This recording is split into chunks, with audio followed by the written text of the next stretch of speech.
Hello, greetings and welcome back to Daily Driver with myself, Base Driver, here at Paine's Games, where if you enjoy the content then I invite you to leave a like and comment, share this with your friends, and most importantly hit that subscribe button and the bell icon to ensure you get notifications of my latest content.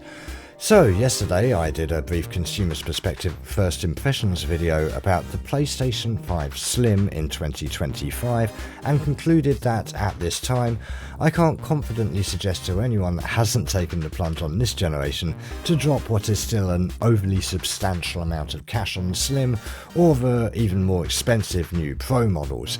I suggest you perhaps take a look at that video first if you want to know what I thought of the unit itself in more detail and the pack entitled Astro's Playroom, but today I'm going to elaborate a little further on my observations in yesterday's video to expound upon my idealistic checklist of what I would like to see if I were in Hideaki Nishino's shoes.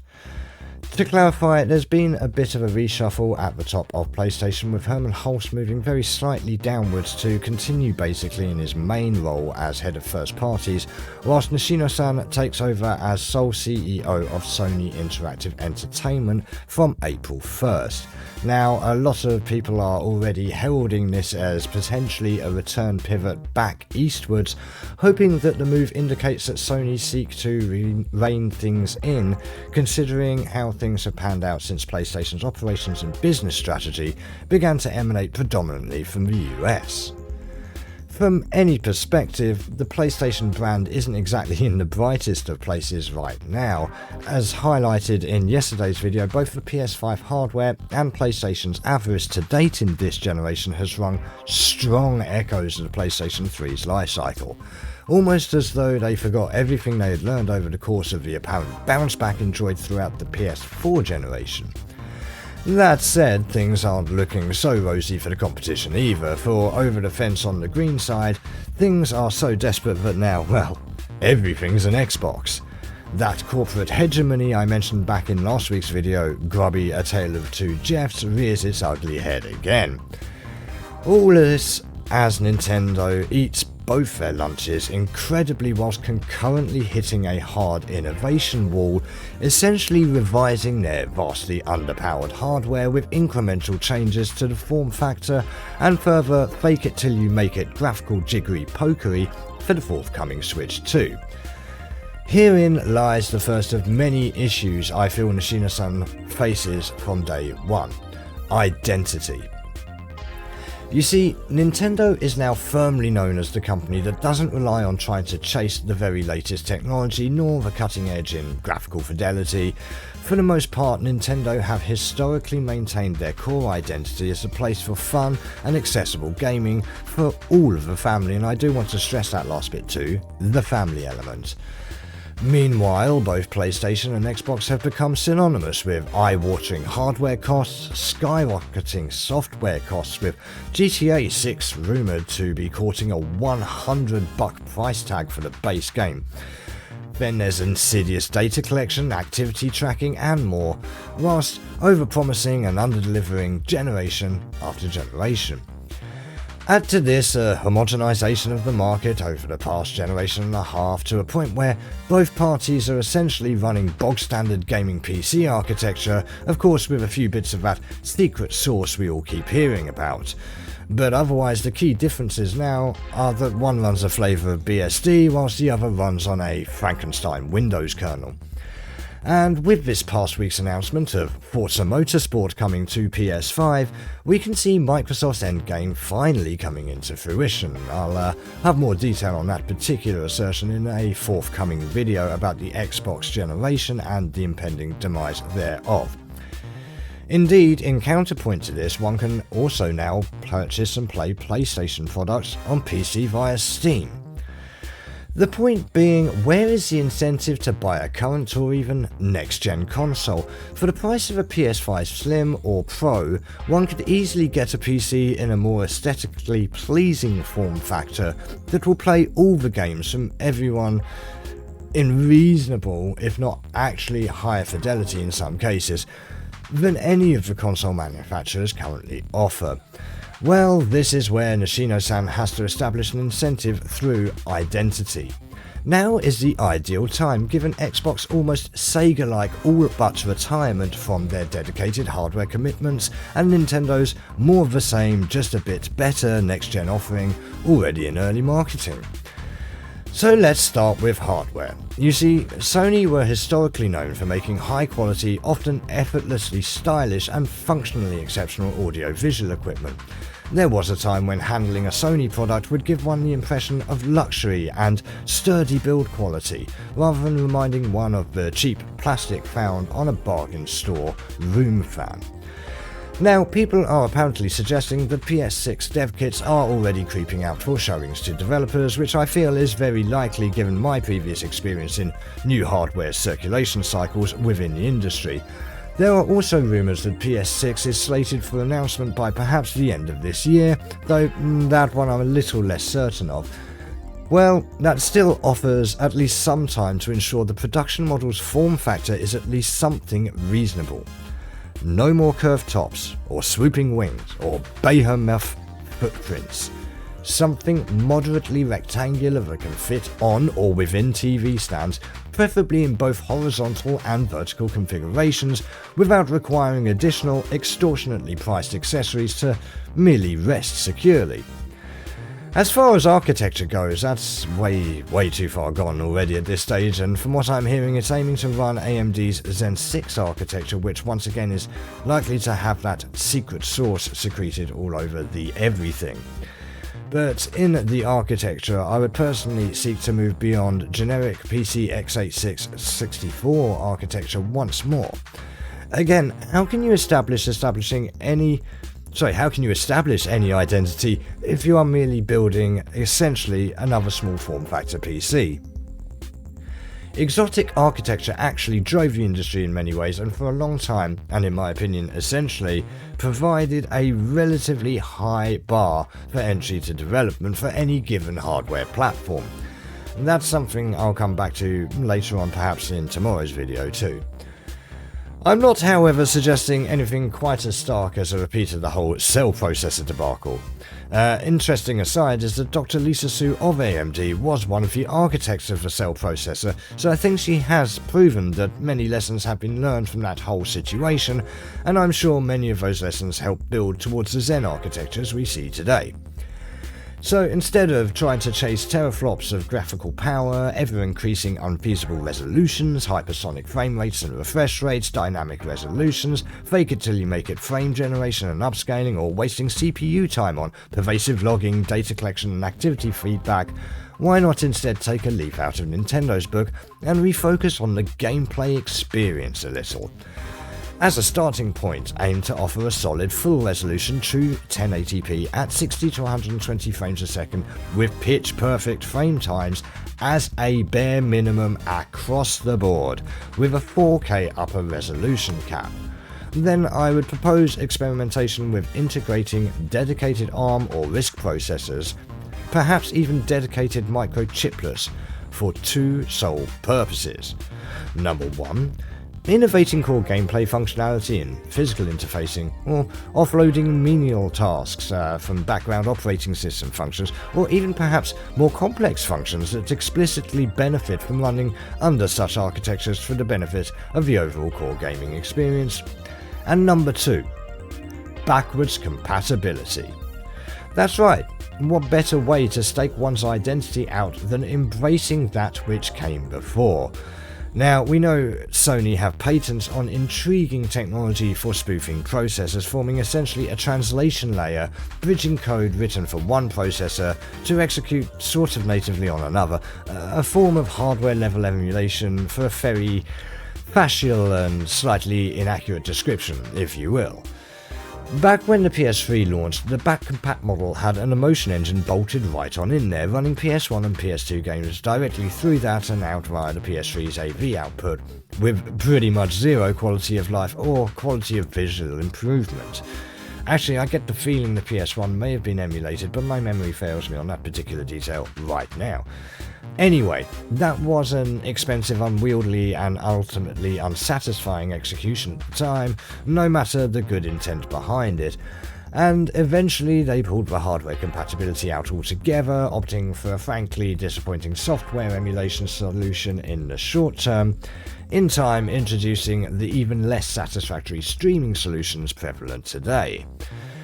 So just instead imagine an AMD Zen-powered CPU loaded with that patented CPU spoofing secret sauce, supported by a substack of dedicated backwards compatibility chips, or chiplets even, that hold key functions of the PS1 and 2 and the PS3 that otherwise wouldn't see optimal performance from being run on a Zen CPU.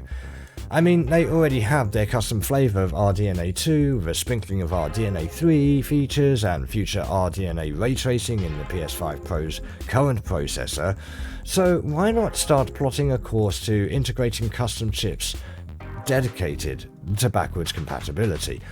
With the quality of software emulation of the entire PlayStation legacy console lineup reaching such standards that Sony themselves have begun stepping into block PS4 emulators, for example, from far outperforming the PS4 in running PS4 code, there's no excuse at this point for PlayStation not to put some proper investment behind native hardware solutions.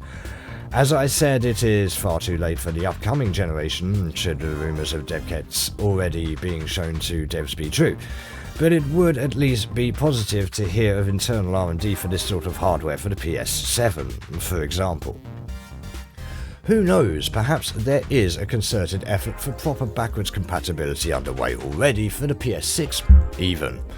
Like I say, a stepping stone would be to run with the Zen 6 core unit with a dedicated PS1-2 subprocessor and a dedicated PS3 subprocessor managed by the CPU spoofing secret sauce, before looking at a truly custom Zen 8/9 or whatever, bearing those subprocessors as chiplets within the package itself, with ultra-fast interconnects between the main CPU, graphics, and eventually even RAM in a single multi-system on a chip. They have the super speedy SSD, they have bucket loads of fast RAM, they even have good enough graphics performance within the PS5 Pro to handle a fair amount of emulation as it stands, which, to be fair, it does, but with the caveat of requiring a repurchase of the title from the PlayStation Store, whether you own the original disc or not. Which is where a further fundamental hardware requirement lies. Disk reading functionality built in from day one for all formats, all the way back to PS1 CDs. I know there was the internally damnable statement of "who would want to play these old games" thrown out there to hand-wave the complaints of the PlayStation's loyal legacy core demographic when the hopes of native backwards compatibility were last quashed.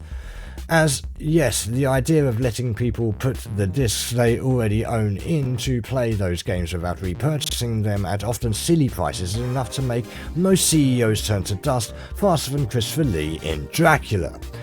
However, there would still be money to be made. For example, let everyone play those disc-based games free of any additional charge and have the emulator upscale the internal resolution to 1080p 60 with all the appropriate widescreen alterations and draw distance adjustments as a base level standard. Then, offer an optional download of updated high-resolution assets for a reasonable price, allowing the player to install it like any other DLC, giving the game an updated, modern presentation that is further pleasing to the eye. These DLCs could also include quality of life improvements, instant save load state slots, new content, restored cut content, and so on. Despite what the execs tell us, there is a market for keeping the old games alive, and an even bigger market in acquiring the original physical media to enjoy the content as it was originally intended, free from adjustments catering to the modern audience. There is also a growing market for upgraded classic consoles and dedicated emulation hardware such as the Mister and other FPGA devices that also offer many of the functions I mention here, albeit for stonking prices and with a steep learning curve attached to building and maintenance in the case of the latter. But you know what it turns out there isn't much of a market for?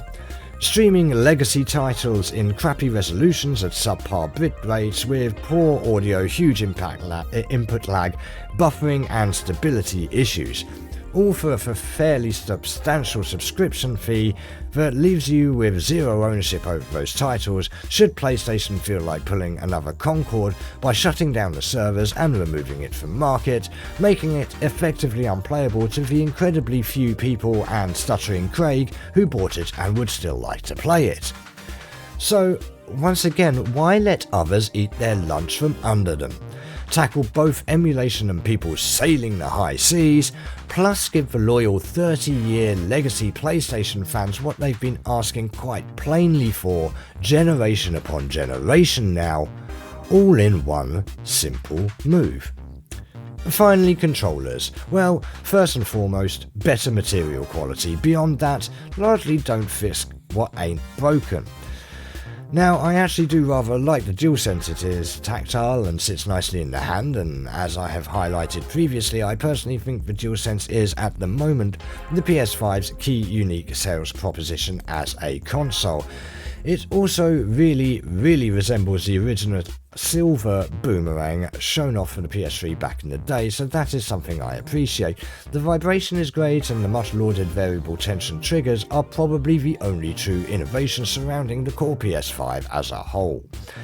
So, if anything, I would look to extend that variable tension tech to the analog sticks and perhaps even the face buttons and D-pad. I would be intrigued to see whether one could, for example, replicate an opposing pressure that is suddenly released with a bit of a pop or click when depressing the cross button. Anything peripheral-wise beyond this, I genuinely feel should be largely left to one side until post-launch and with sufficient time for the platform to settle in before throwing any minor segment appeal gimmicks such as VR into the mix.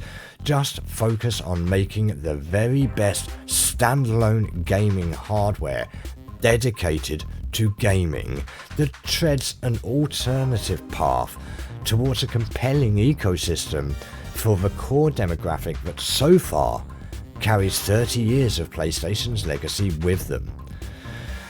Like I said towards the top of the video, Nishino-san should stake out PlayStation's identity going forward by embracing its past, and today I have laid out how I would propose they do so through a hardware design philosophy that refocuses on mixing up some of the truly exotic into the fundamental architecture, en route to an all-new, highly customized PlayStation-specific multi-system on a chip that brings the entire history of PlayStation content together with the platform's future in a sensibly designed form factor and, most importantly, at a reasonable price. But that's just half of the story. As I alluded to previously, the most egregious issue with PlayStation today falls squarely in the court of content, aka the games. Well, I shall get to that, but not today. I think this video is probably quite long enough already, so check back in with me tomorrow for part 3 of PlayStation in 2025 as I cast my eye over the perhaps more serious issue Nishino-san faces with regards to the number and quality of titles on the PlayStation platform. Thanks so much for joining me. I hope you have enjoyed this content, and if you did, please do leave a like and comment. If not, leave a dislike, feel free to share on social media, and most of all, please hit that subscribe button and the notification bell to be informed of my next video. This has been Bassdriver from Paine's Games. Thanks again for listening, take care out there, and I'll catch you in the next one.